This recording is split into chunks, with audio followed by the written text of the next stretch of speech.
আসসালামু আলাইকুম। আশা করি সবাই ভালো আছেন। আর আগের ভিডিও দেখে আপনারা বুঝতে পারতেছেন যে আমি হচ্ছে পারমাণবিক বোমা নিয়ে ভিডিও সিরিজ বানাচ্ছি। ওকে।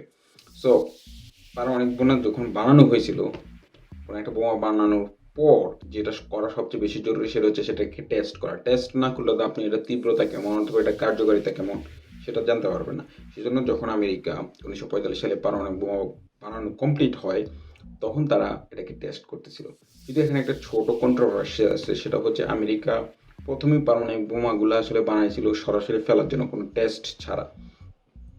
কিন্তু ওদের যে প্রথম প্রজেক্টটা, ম্যানহাটন ম্যানহাটন প্রজেক্টের যে প্রথম বোমাটা গ্যাজেট নামে, সেটা বানানোর কমপ্লিট হইতে হইতে জার্মানি হচ্ছে যে আত্মসমর্পণ করে ফেলে যুদ্ধে। তো সে কারণে আর এটা জার্মানিতে ফেলার দরকার হয় নাই। যেহেতু বোমাটা বানায় ফালাইছি, সো এটা হচ্ছে তীব্রতাটা কেমন হয় এটা টেস্ট করার জন্য আমেরিকার তখন বিজ্ঞানীরা এবং মেজর জেনারেল যারা ছিল তারা সেটা টেস্ট করার জন্য একটা স্থান প্লেস নির্ধারণ করে। এই প্লেসটা ছিল নিউ মেক্সিকোতে। এই নিউ মেক্সিকোতে তারা হচ্ছে এখানে একটা বেস ক্যাম্প বানায়, অর্থাৎ অনেক আয়োজন করে পারমাণবিক বোমাটা ফুটানো ওরা দেখতে যায়। তো ওই বেস ক্যাম্পে কাজ করছে প্রায় 429 জন লোক, এবং ওই বোমা ফুটানো দেখতে গিয়েছিল যে ওপেনহাইমার, রবার্ট ওপেনহাইমার, যাকে পারমাণবিক বোমার জনক বলা হয়, যার হাত ধরে আমেরিকা শেষ পর্যন্ত সাকসেসফুলি পারমাণবিক বোমা বানাইতে পারছিল। আহ, এই তো এই ছিল ট্রিনিটি টেস্টের হচ্ছে বেসিক আইডিয়া। এখন আপনাদেরকে আমি কয়েকটা ছবি দেখাবো, ছবিগুলো দেখে আপনারা বুঝতে পারবেন। এই যে এখন যে ম্যাপটা দেখতে পাচ্ছেন, ম্যাপে যে গোল চিহ্নটা, ঠিক এই এই জায়গাটাতে হচ্ছে পারমাণবিক বোমাটাকে ফুটানো হয়েছিল টেস্ট করার জন্য ট্রিনিটি টেস্টে।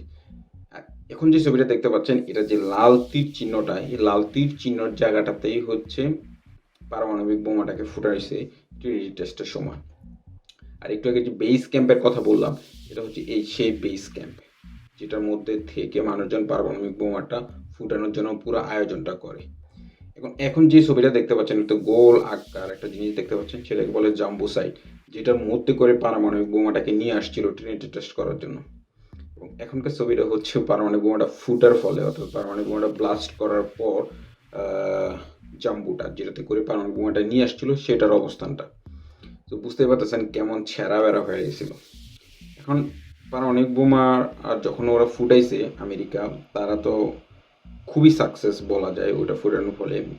আর এর ধারাবাহিকতায় কি করে, বিজ্ঞানী ওপেনহাইমার সহ আমেরিকান জেনারেল হচ্ছে ওই পারমাণবিক বোমা যেখানে ব্লাস্ট করা হয়েছে ওই স্থানটা পরিদর্শন করতে যায়। এই ছবিটা হচ্ছে সেই পরিদর্শনের ছবি। তারা যখন ট্রিনিটি টেস্ট সাকসেসফুলি করতে পারছে, সেই থেকে উদ্বুদ্ধ হয়ে তারা আরও দুইটা বোমা বানায় পরবর্তীতে। একটা নাম হচ্ছে লিটল বয়, যেটা জাপানের হিরোশিমাতে ফেলানো হয়েছিল, আর একটা নাম হচ্ছে ফ্যাটম্যান, যেটা ফেলানো হয়েছিল জাপানের নাগাসাকিতে। তো পরের ভিডিওতে হচ্ছে জাপানের হিরোশিমা এবং নাগাসাকিতে বোমা ফেলানোর ডিটেলস আলোচনা করব। সে পর্যন্ত সবাই ভালো থাকেন। আল্লাহ হাফেজ।